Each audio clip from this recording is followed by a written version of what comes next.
Hey guys, Ricky here from Metric Driven Marketer. Thanks for downloading the spreadsheet. Just thought I'd do a quick video here explaining how to use it. So on the left, we have the metrics that we can influence. And then on the right, we have the metrics that are a result of all the things over here that we can influence, right? So I've kind of highlighted these ones, put a border around them, and then kind of grayed these ones out a bit because once you've kind of set these numbers, you shouldn't really change them. Like, you should have a fairly good feeling from the start what type of success rate you're going to have on your rebills for anyone that starts a payment plan. About 75 to 80% is a good kind of starting point. And then you should know the price of your offer and then the payment plan option, like what it is and how many payments there are, and then your merchant fees. So if you're using typical Stripe account or like an authorized.net, it'll be 2.9% plus 30 cents per transaction. Unless you're doing a massive volume, you might have negotiated a better deal. But that's typically where it's at. So typically I'm not changing these that much. And here I have varies because in the actual daily tracking spreadsheets, you might be testing some different prices and things like that. So maybe you'll get better merchant fees one day, and then you can sub that in here moving forward. So this stuff's going to vary based on your actual results, and this column is your actual results. These are your goals, and this is what your numbers have to be break even. And one other thing I'll mention is, because what we're trying to do here is we're trying to compare the break-even numbers with our goal numbers and our actual numbers, so we can kind of see, how we stack up and where we need to improve. And this will automatically use the traffic light system that I've come up with to determine where you need to focus. So if it's worse than the break-even number, it'll be red. That's red, that's red. If it's better than the goal number, it'll be green. If it's between the two, it'll be orange. So red, is where you need to focus. Green is going well and orange is going okay. So in this situation, we'd be focusing on increasing our click-through rate and seeing if we can do some kind of Facebook ad structuring things to decrease our CPM without decreasing our click-through rate.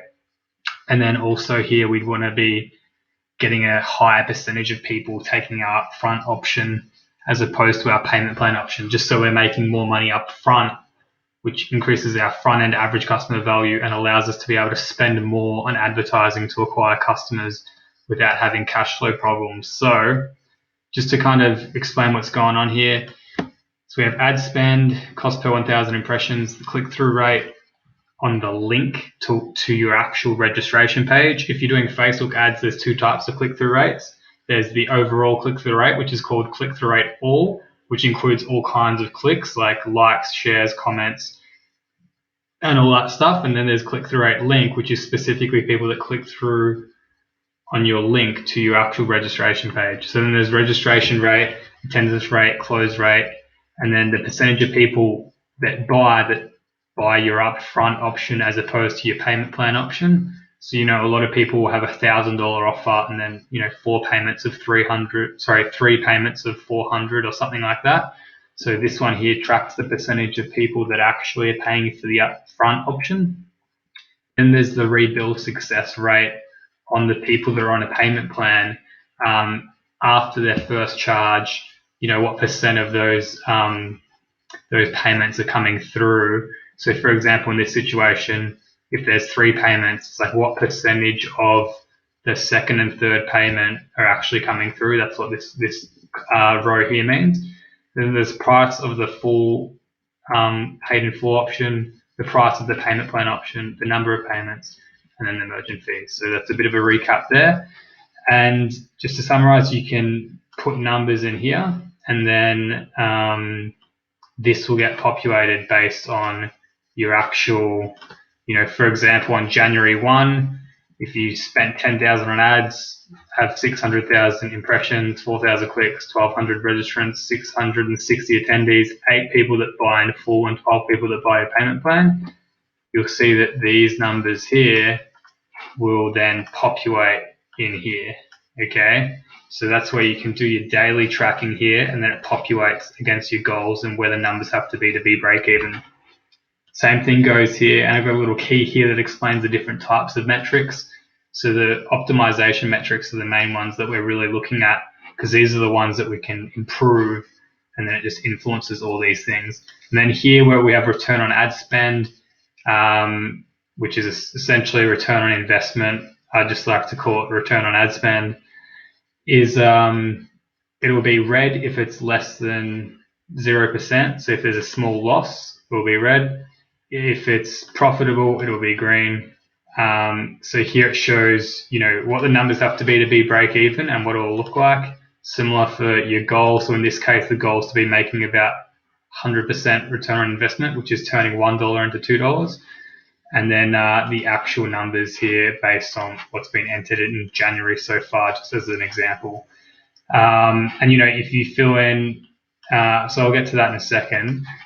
But something else I'll mention is the ad spend. These two cells here, at the moment, are set up to equal this cell. And the reason why this cell represents how much is being spent on advertising, right? And that's just getting pulled from here. And if I put in, another 10,000 here as an example for January 2, you'll see it pulls up 20,000, right? And then these also change to 20,000. The reason why is we want to be comparing our break-even and goal numbers based on how much we've actually spent. That way that when we compare how many impressions, clicks, registrants and stuff we have, it's all based on the same amount of ad spend.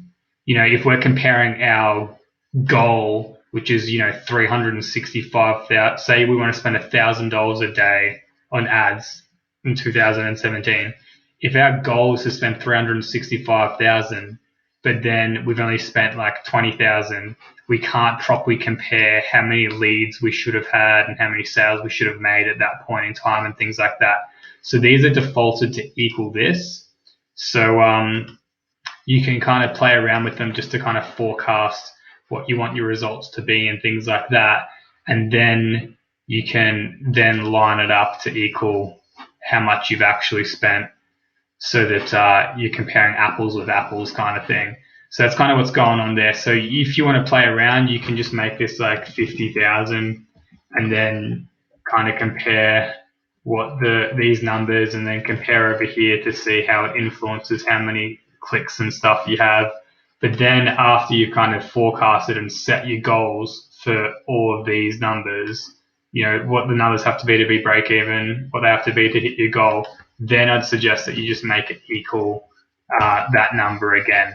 And then, so that kind of explains what's going on this first dashboard. This second one is pretty much the same. Like, this is what you just saw. And then it also pulls this table below it. So pretty much all of this is pretty much what you just saw in this tab here. And then everything here is just each month by month, so that you can kind of track to see how you go each month.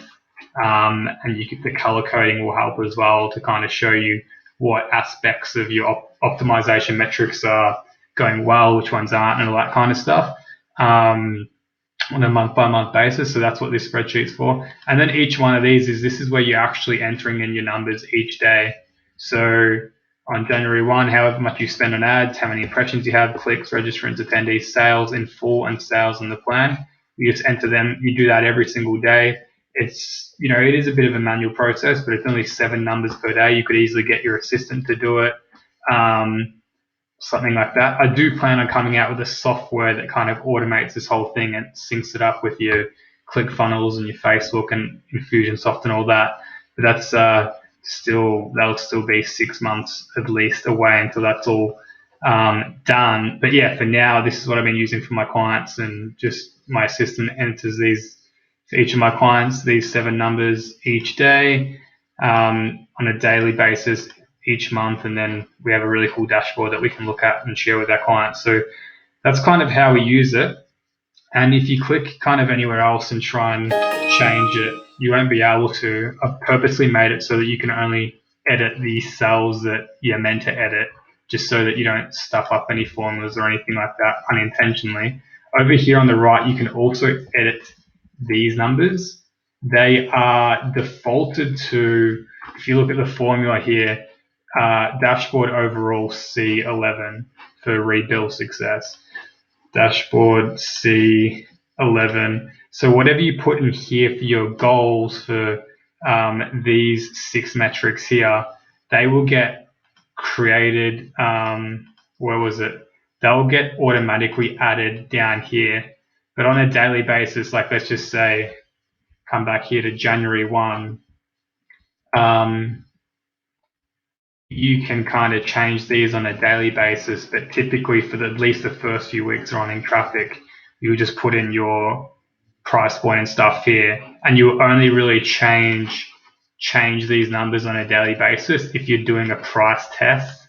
But typically your price here will just be whatever you enter here in the goal. So anyway, that gives you a bit of a kind of summary of how to use this spreadsheet. So to get started, I've kind of got a few things in here just so that it gets pulled up here and you can kind of see how it works. But the way to get started is just to delete these numbers for January, and then there'll be some kind of weird formulas and stuff going on here, but you don't need to stress. As soon as you enter in, some numbers in here, then just for example, like this,